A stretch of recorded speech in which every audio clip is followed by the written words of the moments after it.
After several delays and years of development, Cyberpunk 2077 is finally here. Does it deliver on all of its promises? Well, Merry fucking Christmas. Or does Night City leave people wanting more? Find out in our review.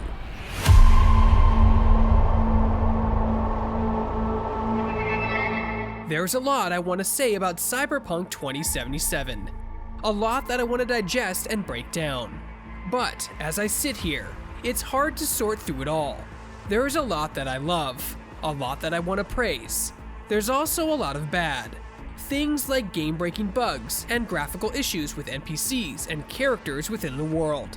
I'll do my best to avoid them, but beware of mild spoilers ahead. Let's do this.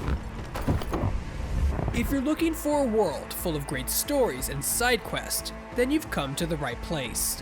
While the main story itself is extremely strong, the relationship between V and Johnny Silverhand is one that works well and builds itself throughout. The side quests really help to make the world feel like a living, breathing place. So, we all agreed then? Without giving too much away, the main story follows mercenary V as he tries to make a name for himself. Unfortunately, the big job that should have set him up for life for the future goes pear-shaped, and V is soon stuck with Johnny Silverhand's psyche in their head. Zapper dumples and filth. In some ways, Night City never changes. To make matters worse, Silverhand is a bit of an anti-corporate terrorist, and his influence quickly begins to manifest itself in V's life. But the depth doesn't end there. Every side quest in Cyberpunk 2077 offers its own narrative. And while they're all separate from the main story quest, it all builds together and connects to unlock additional paths that players can follow in later missions of the main campaign. Gotta go. So go with God. In fact, the amount of endings players have available at the end of the game is partially determined by the characters that they've met and the side quests that they've completed. Careful, Padre. Never know who's got a barrel at your six. You neither, shit bucket. It's a weaving connection between the side stories and main storyline that really add to the depth of the world and the characters that you get to know throughout. Man, Militech can't encrypt for shit. But they clearly got drill and jarheads in their blood. Combat is another thing you'll see yourself in quite a bit in Cyberpunk 2077. It works, but if you're looking for some super deep combat, you aren't going to find it here. There are a couple of standout things, like the cyberware upgrades you can pick up from Ripper Docks, which have the ability to slow down time or double jump. There are also plenty of weapons to choose from, including the deadly and iconic Mantis Blades, which sprout from your arms when equipped. Gunplay is fairly weak at first, with headshots feeling really unsatisfying until after you've managed to snag a few upgrades. Once upgraded though, they start to feel more like headshots. So if you're looking for that sweet pop as the enemy's head explodes, you're gonna want to put points into that.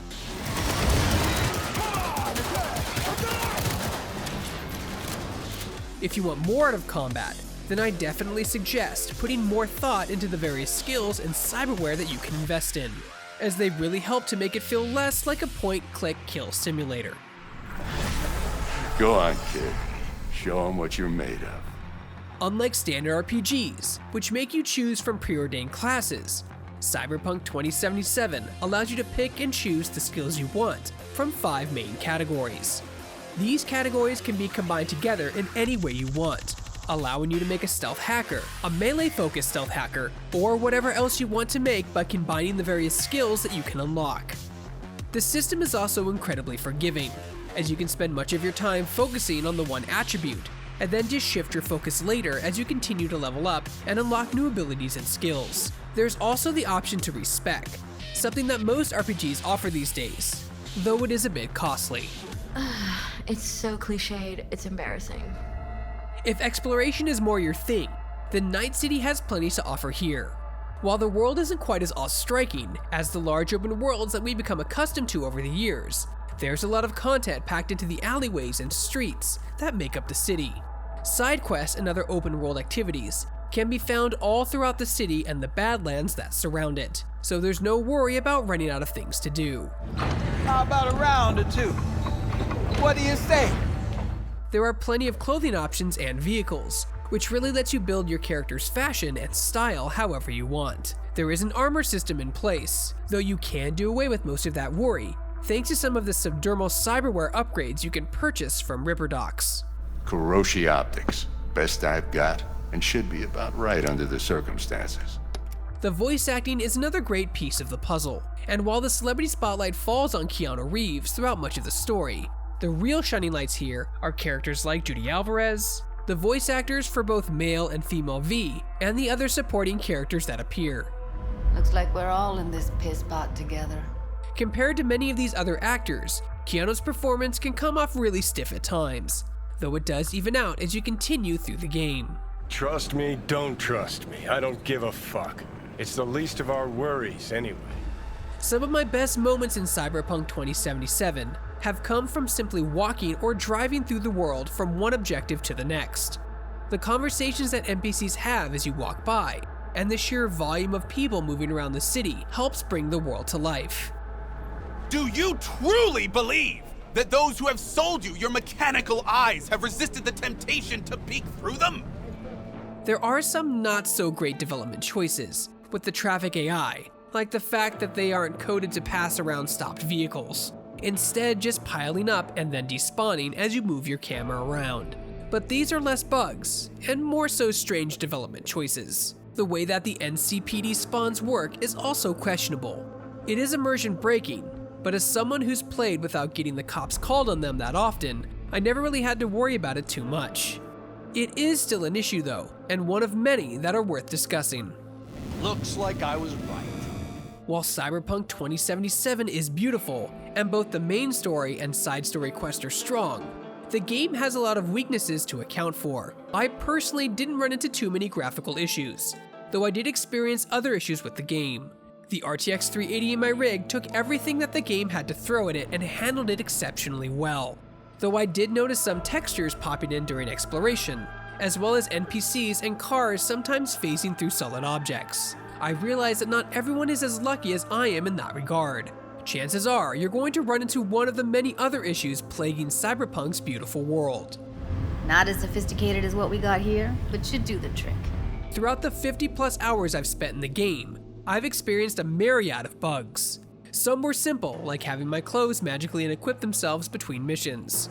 Others resulted in me being unable to reload my weapons, or even shoot them, forcing me to completely reload to the last save file. Whoa. Other game-breaking issues I encountered resulted in dialogue options not popping up when they should, causing me to miss some timed dialogue sequences, and even having mission triggers bug out and not pop up when they should have. Appreciate the concern.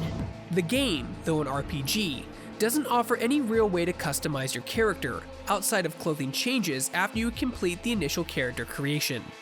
This means you can't change your hair or change up any of your other facial appearance options.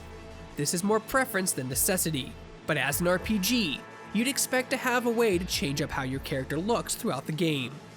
It's possible we'll see this added in future updates, similar to The Witcher 3's barbershop system, but at the time of this review, it doesn't exist in-game. Getting one of my good feelings. But what? About us. Sense a kind of chemistry, you know? I love what Cyberpunk 2077 has to offer, but the sad truth of the matter is that CD Projekt Red pushed the game out before it was ready. Despite multiple delays, the game launched with a ton of issues. Ultimately, there's a lot of good about Cyberpunk 2077, though it is buried under quite a bit of bad. If you're excited about playing Cyberpunk 2077 for yourself, then I recommend giving it a few months. Let CD Projekt Red sort out some of the bigger issues, and then give it a try. I'd love nothing more than to sit here and tell you that it's a perfect game, and that you won't have any issues playing it. Sadly, that isn't the case. In its current state, Cyberpunk 2077 has a strong story and world, but those strengths are weighed down by weird design decisions and bugs aplenty. For more video reviews and everything else gaming related, you're already in the right place here on Shacknews.com.